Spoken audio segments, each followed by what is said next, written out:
Ev ne berfa li Merîxê bariya ye. Ev der gerné ye li Bakurê Kurdistanê gundewarên Sêwasê gerne devereke kevnara ya şaristanî ye. Lê zêdetir bi cûreya kevir û axa xwe balê dikişîne ku jê re tê gotin Merîxa Serrûyê Erdê yan jî weke Sîvadokya li ser van zinaran lêkolînên zanistî jî tên kirin.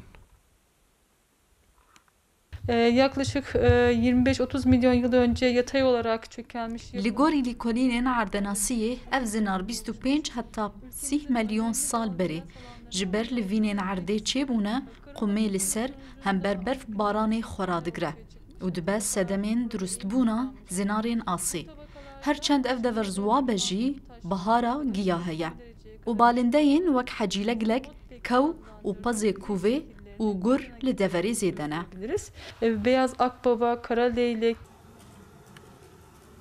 Mamosteya zanîngehê dide xuya kirin ku hejmareke zêde ya geştiyar û xwendekaran serdana vê deverê dikin.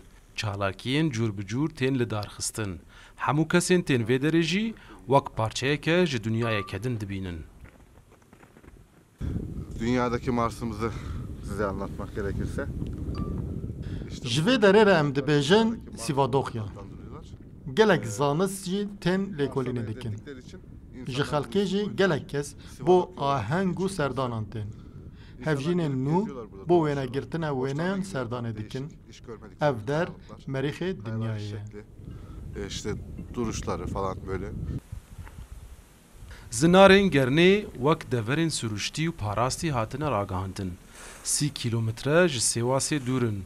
Ji ber vê jî serdana deverê asayî welatî dibêjin li vê derê mirov hez pê dike ku li devereke pir cuda ye.